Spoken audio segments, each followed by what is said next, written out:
Students, welcome to Y के coaching classes. मेरा नाम है यश और आज हम बात करने जा रहे हैं इलेक्ट्रिसिटी के पार्ट नंबर 2 के बारे में। इस पार्ट के अंदर हम बात करेंगे इलेक्ट्रिक पोटेंशियल के बारे में। इससे पिछले पार्ट के अंदर जिसमें हमने इंट्रोडक्शन लिया था इलेक्ट्रिसिटी के बारे में, उसमें हमने एक बात समझी थी कि इलेक्ट्रिसिटी का बेसिक मतलब होता है फ्लो ऑफ चार्जेस। तो वहीं से बात को कंटिन्यू करते हैं दोबारा से कि इलेक्ट्रिसिटी का मतलब है फ्लो ऑफ चार्जेस। अब सवाल ये उठता है कि इन चार्जेस को फ्लो करवाया कैसे जाएगा। तो इस बात पे आने से पहले मैं एक छोटा सा एग्जांपल लेता हूं, जिस एग्जांपल से आप ऑलरेडी काफी फेमिलियर होंगे, आपने वो कई बार सुना भी होगा और पता भी होगा आपको उसके बारे में। तो सपोज कीजिए कि एक बॉल है जो कि एक हाइट पे मौजूद है। ये एक बॉल है जो कि एक हाइट पे मौजूद है।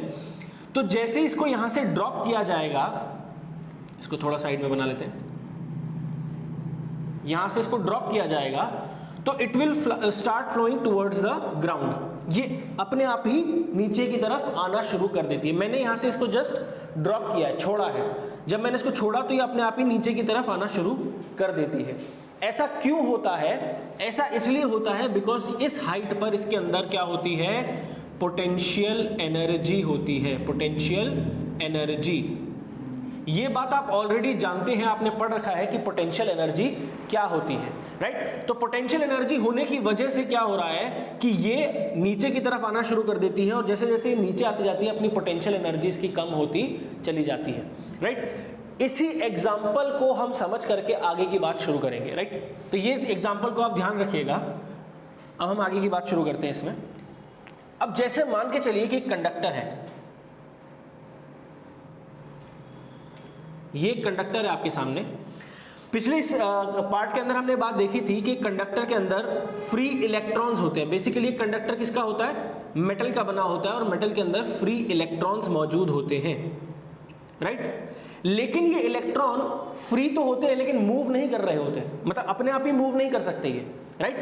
तो इनको भी मूव कराने के लिए मुझे यहां और यहां इस ए पॉइंट और बी पॉइंट के बीच में एक पोटेंशियल एनर्जी डिफरेंस देने की जरूरत है। पोटेंशियल एनर्जी डिफरेंस देने की जरूरत है। अभी आपने देखा कि एक बॉल जो थी उसकी हाइट पे कुछ पोटेंशियल एनर्जी था और ग्राउंड पे पोटेंशियल एनर्जी 0 होता है, राइट? तो वहां पोटेंशियल एनर्जी डिफरेंस होने की वजह से वो मूव कर सकी थी बॉल, राइट? ऐसा ही यहां पर भी होगा। अगर मुझे इलेक्ट्रॉन्स को मूव कराना है एक पॉइंट से दूसरे पॉइंट के बीच में, तो मुझे इस पॉइंट और इस पॉइंट के बीच में कुछ पोटेंशियल एनर्जी डिफरेंस देना पड़ेगा। सवाल यह उठता है कि ये पोटेंशियल एनर्जी डिफरेंस देगा कौन? तो पोटेंशियल एनर्जी डिफरेंस देने वाले डिवाइस को हम कहते हैं बैटरी और सेल। सेल और बैटरी। जो ये बैटरी होती है ये और कुछ नहीं होता, this is a combination of cell. Combination of cells, कई सारे सेल मिलकर के एक बैटरी बनाते हैं और ये एक सिंगल सेल है। आपने मेजरली सेल या बैटरी देखी होगी तो उसके अंदर आपने देखा होगा, लाइक फॉर एग्जांपल अगर आपने ऐसे बैटरी देखी होगी एक इस तरीके से, तो उसमें 2 एंड्स होते हैं, इनको हम कहते हैं टर्मिनल्स। इनको हम कहते हैं टर्मिनल्स। अगर आपने कभी बैटरी वगैरह देखी है, राइट, या सेल भी देखा होगा, तो सेल में भी एक पॉजिटिव एंड एक नेगेटिव एंड होता है, राइट? तो ये जो पॉजिटिव और ये जो नेगेटिव एंड है, इसका मतलब क्या होता है? ये जो नेगेटिव एंड है यहां पर इलेक्ट्रॉन्स ज्यादा है, इलेक्ट्रॉन की मात्रा ज्यादा है। बेसिकली एक सेल जो होता है या एक बैटरी जो होती है उसमें केमिकल रिएक्शंस होते हैं, उसमें केमिकल सॉल्यूशंस होते हैं जिसकी वजह से केमिकल रिएक्शन होता है और वो केमिकल रिएक्शन एक पार्ट में ज्यादा इलेक्ट्रॉन्स क्रिएट करता है, एक पार्ट में कम इलेक्ट्रॉन्स क्रिएट करता है, ठीक है? यहां जो इलेक्ट्रॉन्स होंगे नेगेटिव पार्ट में वो ज्यादा होंगे, यहां इलेक्ट्रॉन्स काफी कम होंगे। इस वजह से ये जो आप देख रहे हैं कि इलेक्ट्रॉन्स का डिफरेंस है, इस वजह से इसके अंदर क्या क्रिएट होता है? Potential energy difference. Potential energy difference. अब मान के चलिए कि ये सेल सिर्फ ऐसे ही पड़ा हुआ है, मतलब ये जो सेल है इसके बीच में हमने कोई कंडक्शन नहीं कर रखा, ये पॉजिटिव और नेगेटिव पॉइंट अलग अलग पड़े हुए, कोई कंडक्शन नहीं हो रहा। तो ये जो पोटेंशियल एनर्जी डिफरेंस है ये कोई यूटिलाइजेशनल पॉइंट पे नहीं, मतलब ये यूटिलाइज नहीं हो पाएगा। क्यों नहीं हो पाएगा? बिकॉज इनके बीच में कोई कंडक्टिंग पाथ नहीं है। भाई दो पॉइंट है, एक पॉजिटिव एंड है एक नेगेटिव एंड है, दोनों के बीच में सिर्फ एयर मौजूद है, कोई कंडक्टिंग पाथ तो है नहीं, तो ये डिफरेंस हमेशा वैसे ही क्रिएटेड रहेगा, जैसे पहले था अभी भी वैसे ही क्रिएटेड रहेगा, क्योंकि कुछ कंडक्ट नहीं हो रहा तो कोई फ्लो नहीं हो रहा, तो इसका कोई यूटिलाइज नहीं हो रहा। जैसे हमने जब बॉल को छोड़ा था, तो बॉल को जब छोड़ा तो उसकी पोटेंशियल एनर्जी कम होने लगी। कम क्यों होने लगी? क्योंकि बॉल नीचे आने लगी, फ्लो होने लगी नीचे की तरफ, तो वहां पर पोटेंशियल एनर्जी का यूटिलाइज होना शुरू हुआ, बॉल नीचे आने लगी, राइट, उसकी हाइट कम होने लगी और स्पीड बढ़ने लगी थी। लेकिन यहां तो कोई कंडक्टिंग पाथ ही नहीं है, तो ये इलेक्ट्रॉन कहां फ्लो करके जाएंगे, राइट। अब हम क्या करते हैं, हम बैटरी के जो दोनों एंड हैं, मैं थोड़ी बड़ी बैटरी बना देता हूं ताकि आपको क्लियर रहे। ये एक पॉजिटिव एंड है, एक नेगेटिव एंड है। इस पॉजिटिव एंड से लेकर के इस नेगेटिव एंड के बीच में ऐसा एक कंडक्टर कनेक्ट कर दिया हमने। ध्यान से समझिएगा इस बात को। ये कंडक्टर था, जब तक इसके अक्रॉस कोई बैटरी या सेल नहीं लगा हुआ था, इसके अंदर फ्री इलेक्ट्रॉन्स मौजूद थे। ये सेल था या बैटरी थी, इसके अंदर एक पॉइंट पे कम इलेक्ट्रॉन्स है, एक पॉइंट पे ज्यादा इलेक्ट्रॉन्स है, यानी कि एक पोटेंशियल एनर्जी डिफरेंस क्रिएटेड है, मगर वो यूटिलाइज नहीं हो पा रहा है क्योंकि कोई कंडक्टिंग पाथ नहीं है। हमने इन दोनों को कनेक्ट कर दिया, एक एंड को हमने पॉजिटिव से जोड़ दिया, एक एंड को हमने नेगेटिव से जोड़ दिया। अब होगा क्या, इसके बी वाले एंड पे इलेक्ट्रॉन्स की संख्या काफी ज्यादा हो जाएगी और यहां पर इलेक्ट्रॉन्स की संख्या काफी कम हो जाएगी। यहां पर कम इलेक्ट्रॉन्स होंगे, यहां पर ज्यादा इलेक्ट्रॉन्स होंगे, यानी कि इन दोनों पॉइंट्स पे पोटेंशियल एनर्जी डिफरेंस क्रिएट हो गया। तो पोटेंशियल एनर्जी डिफरेंस क्रिएट होने की वजह से क्या होगा, electron will start move towards the point जहां पर इलेक्ट्रॉन कम अमाउंट में मौजूद है। आ रही बात समझ में? यहां इलेक्ट्रॉन मूव करना क्यों शुरू कर दिए, क्योंकि यहां पर इलेक्ट्रॉन ज्यादा थे, यहां इलेक्ट्रॉन्स कम थे, एक पोटेंशियल एनर्जी डिफरेंस क्रिएटेड हो गया था, तो इसीलिए ये इलेक्ट्रॉन्स मूव करना शुरू हो गए। जब तक ये पोटेंशियल एनर्जी डिफरेंस क्रिएट नहीं करेंगे हम, तब तक ये नहीं होगा। अब हम इसको पोटेंशियल एनर्जी डिफरेंस नाम समझ करके हम इसको अगर कैलकुलेट करना चाहते हैं, हम इसको कैलकुलेट करना चाहते हैं कि ये क्या है, क्या इसकी वैल्यू होगी, हम कैसे इसको डिनोट कर सकते हैं, तो हम पोटेंशियल एनर्जी डिफरेंस नहीं लेते, हम लेते हैं electric potential difference. Electric potential difference. अब इलेक्ट्रिक पोटेंशियल डिफरेंस का मतलब क्या है? देखिए सीधी बात यह है कि आप ये बी पॉइंट से लेकर के ए पॉइंट तक के अंदर अगर इलेक्ट्रॉन को मूव करा रहे हैं, तो मूव कराने का मतलब है, देखिए यहां पर ये पॉजिटिव एंड का मतलब है इलेक्ट्रॉन्स की मात्रा कम है, यानी कि वो थोड़ा सा पॉजिटिव चार्ज है वहां पर, as compare to this position जहां इलेक्ट्रॉन्स ज्यादा वहां पर नेगेटिव चार्ज ज्यादा, जहां पे इलेक्ट्रॉन्स कम वहां पे नेगेटिव चार्ज कम, यानी कि वो उसके कंपैरिजन में थोड़ा पॉजिटिव है, राइट। तो जब यहां पर पॉजिटिव है तो electrons will start getting attracted towards the positive and, वो इस तरफ में अट्रैक्ट होना शुरू हो जाते हैं। अब जब वो अट्रैक्ट हो रहे हैं तो उनके ऊपर एक फोर्स लग रहा है, और क्योंकि वो इस डिस्टेंस, इस वायर के अंदर मूव कर रहे हैं, तो वो एक डिस्टेंस भी मूव कर रहे हैं। तो सीधी भाषा में कहा जाए तो यहां पर वर्क हो रहा है, क्योंकि वर्क क्या होता है, फोर्स इनटू डिस्प्लेसमेंट। फोर्स लगा due to attraction of the positive terminal, positive terminal electrons को अपनी तरफ अट्रैक्ट कर रहा है, राइट। ये ए पॉइंट था, ये बी पॉइंट था, तो पॉजिटिव टर्मिनल अपनी तरफ अट्रैक्ट कर रहा है, यानी कि फोर्स लग रहा है, और क्योंकि वो वायर में मूव कर रहे हैं तो डिस्प्लेसमेंट भी हो रहा है, यानी कि उसके ऊपर क्या हो रहा है, एक वर्क हो रहा है। और ये जो वर्क है ये उतना ही होगा जितना इसके बीच का पोटेंशियल एनर्जी का डिफरेंस होगा। ध्यान रखिएगा इस बात को। The work done on the electrons in moving from this point to this point will be equivalent to the potential energy difference, right. जितना पोटेंशियल एनर्जी डिफरेंस होगा उतना ही आप वर्क करेंगे। दोनों सेम होते हैं, एनर्जी और वर्क डन लगभग सेम चीजें होती हैं, ये बात आप पढ़ चुके हैं, राइट। तो जितना वर्क डन होगा उतना ही पोटेंशियल एनर्जी डिफरेंस होगा, या उल्टा भी कह सकते हो, जितना पोटेंशियल एनर्जी डिफरेंस होगा उतना आपने इसको मूव कराने के लिए वर्क करा है। तो इलेक्ट्रिक पोटेंशियल डिफरेंस क्या है, अगर मैं बात करूं VA minus VB, electric potential को हम V से वो करते हैं, डिनोट करते हैं, इट इज द सिंबल। तो ये बराबर होगा जितना वर्क डन मैंने करा B से A तक के बीच में डिवाइडेड बाय जो चार्ज मैंने मूव कराया।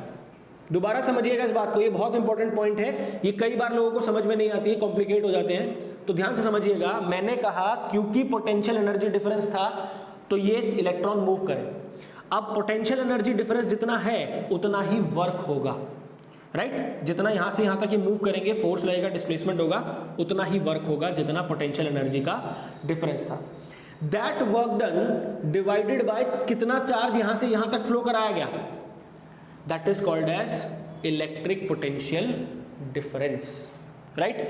तो ये मेरे ख्याल से आपको बात समझ में आ गई होगी। मुझे मूव कराने के लिए एक potential difference, electric potential difference की जरूरत होती है। एक्चुअल में इलेक्ट्रिक पोटेंशियल एनर्जी डिफरेंस की है जरूरत, लेकिन हम उसको किस तरीके से डिनोट करते हैं, समझते हैं इलेक्ट्रिक पोटेंशियल डिफरेंस की मदद से। उसका मतलब क्या है, work done in moving a unit charge. देखिए यहां पर मैंने चार्ज से डिवाइड कर दिया, इसका मतलब कि जितना चार्ज लेके गया था उतने चार्ज से मैंने डिवाइड कर दिया, यानी यूनिट चार्ज की बात हो रही है।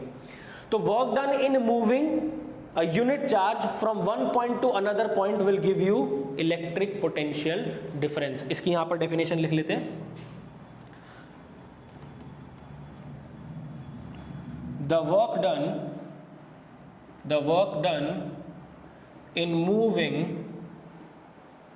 a unit positive charge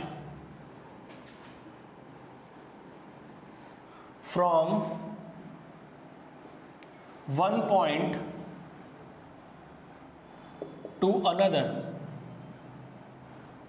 ठीक है? This is what electric potential difference between the two points, कितना डिफरेंस है, राइट? लेकिन अगर मुझे पता करना हो किसी एक पॉइंट के पोटेंशियल के बारे में, मतलब मुझे यहां पर अगर पता करना है सिर्फ VA, आई जस्ट वॉन्ट, मेरे को नहीं पता करना डिफरेंस कितना है, मेरे को नहीं पता करना, मेरे को सिर्फ पता करना है कि एक पॉइंट का इलेक्ट्रिक पोटेंशियल कितना है, what is the electric potential of the single point. तो उसके लिए मैं क्या करूंगा, मैं एक ऐसा एजम्पशन लूंगा जिसमें मैं VB को 0 कर दूं। भाई मैंने VB 0 कर दिया, तो अब जो भी वर्क डन होगा डिवाइडेड बाय चार्ज वो किसके बराबर हो जाएगा, VA के बराबर हो जाएगा, यानी कि that will be my electric potential of a single point. एक सिंगल पॉइंट की इलेक्ट्रिक पोटेंशियल होगी।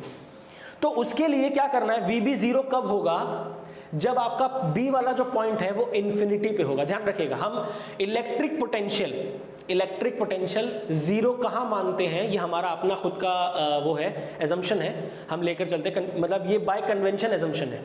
बहुत पहले से ये बात मानी जाती है कि इंफिनिटी पर इलेक्ट्रिक पोटेंशियल को 0 माना गया है, राइट? तो हमें भी वही चीज समझनी है कि इंफिनिटी पर इलेक्ट्रिक पोटेंशियल क्या होगा, 0 होगा।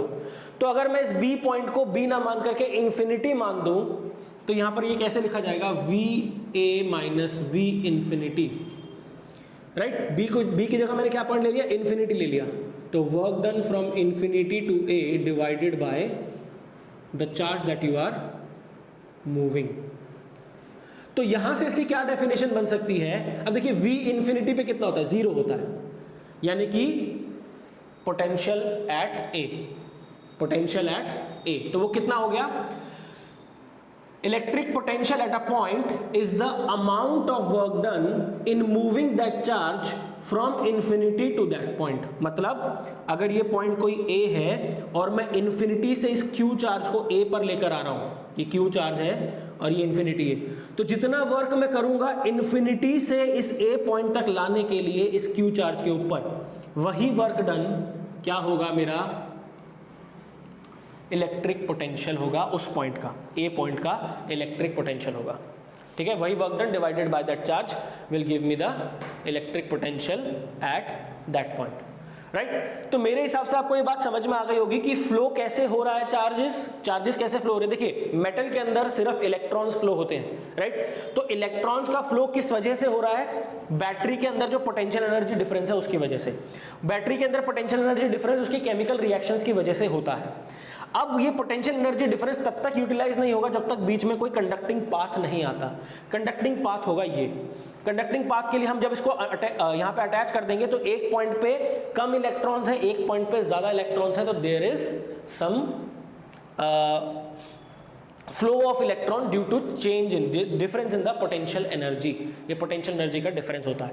अगर आप इसको समझना चाहते हो तो एक ऐसे भी समझ सकते हैं, जैसे एक टैंकर है, ये एक टैंक है पानी का, 2 टैंक है बेसिकली, इसमें पानी ज्यादा मात्रा में है, इसमें पानी कम मात्रा में है।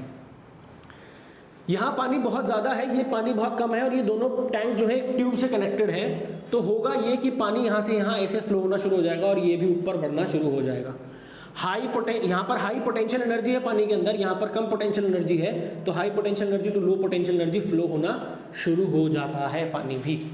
तो यही कॉन्सेप्ट है बेटा इसके अंदर भी, यहाँ पर ज़्यादा इलेक्ट्रॉन है, यहाँ पे कम इलेक्ट्रॉन है, तो ज़्यादा से कम की तरफ इलेक्ट्रॉन फ्लो होना शुरू हो जाते हैं, क्योंकि यहाँ पर एक पॉजिटिव कह सकते हो as compare to this point, यहाँ पर थोड़ा पॉजिटिव नेचर होता है। इलेक्ट्रॉन ज़्यादा यहाँ पर है तो नेगेटिव चार्ज यहाँ पर ज़्यादा होगा, यहाँ पर कम नेगेटिव चार्ज है, यानी कि उससे कंपेयर टू पॉजिटिव है।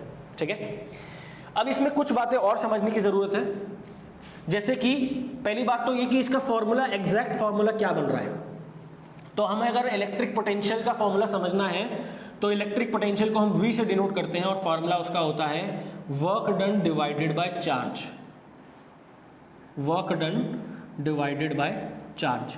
लेकिन डेफिनेशन पॉइंट ऑफ व्यू से अगर आपसे कोई पूछा जाए कि एक सिंगल पॉइंट का पोटेंशियल, इलेक्ट्रिक पोटेंशियल कैसे बताएंगे, तो it is the work done per unit charge in moving that charge from infinity to that point. ठीक है, इंफिनिटी से उस पॉइंट तक लाने में जितना वर्क डन आप कर रहे हैं divided by that charge will give you potential of that point. ठीक है, अब दूसरी बात करते हैं इसकी एसआई यूनिट क्या होती है। इसकी एसआई यूनिट होती है वोल्ट्स, इसको V से डिनोट करते हैं वोल्ट्स। अच्छा, यहाँ पर ध्यान दीजिएगा, कैपिटल V होता है, स्मॉल v होता है, पहली चीज। दूसरी चीज, इसको हम वोल्टेज भी कहते हैं, वोल्टेज। ये जो पोटेंशियल डिफरेंस की मैं बात कर रहा हूँ, इलेक्ट्रिक पोटेंशियल डिफरेंस या इलेक्ट्रिक पोटेंशियल, इसको हम वोल्टेज भी कहते हैं, राइट। तो आपसे दूसरा सवाल क्या पूछा जा सकता है, एक तो डेफिनेशन पूछी जा सकती है, एसआई यूनिट पूछी जा सकती है, और आपसे क्या पूछा जा सकता है, define the SI unit of electric potential. Electric potential की एसआई यूनिट को डिफाइन कीजिए, तो दैट इज 1 वोल्ट। अब 1 वोल्ट को कैसे डिफाइन करेंगे, इस बात को समझिए। इसका मतलब 1 वोल्ट का मतलब ये है कि जो वर्क डन होगा वो 1 जूल होगा, और जो चार्ज होगा वो 1 कूलम होगा। भाई सीधी बात है, मैंने वर्क डन को 1 ले लिया, चार्ज को भी 1 ले लिया, तो 1 डिवाइडेड बाय 1, आंसर कितना आएगा 1।